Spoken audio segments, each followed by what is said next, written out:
আমার পরোটার সাথে ওদের পরোটা পার্থক্য সেটা বলতে পারবো না, বাট আমার পরোটার মধ্যে আমি কিছু দিই না। তেল দুটো দিয়েছি, তেল, নুন, চিনি আর গরম জল, এটা দিয়ে আমি মাখানো হয় পরোটা, আর এটা দিয়ে পরোটা সেঁকি।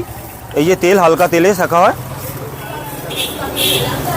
এটাই হচ্ছে আমার পরোটা বানিয়ে যে এখন তেল ছাড়া পরোটা হয়, সেখানে তেল দেওয়া। দেখো, তেল দেওয়া পরোটা বলতে তেল ছাড়া পরোটা হয় না, প্রথম কথা, ঠিক আছে। দ্বিতীয় কথা, যারা বলে না এই কথাটা, তারা জানি না কেন বলে, কাস্টমারকে বোঝা উচিত যে তেল, ও তারা বাড়িতেও যখন খায় তেল দিয়েও পরোটা মানে শেখে, ঠিক আছে।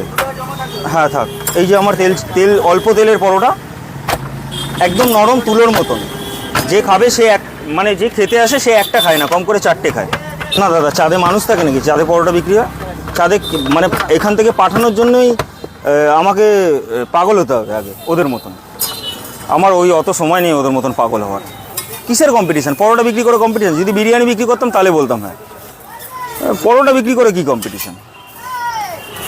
কেউ 500 পরোটা বেচছে, সে বলছে আমি 400 পরোটা বেচছি। কেউ 2000 পরোটা বেচছে, সেও বলছে আমি 400 পরোটা বেচছি। আচ্ছা, বেচছি তো আমি, পয়সাটা তো আমিই নিয়ে যাব, তাকে ধরিয়ে দেবো?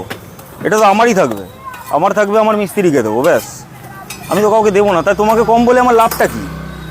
আমার যতটা দরকার আমি ততটাই বেচি আর ততটাই বলি।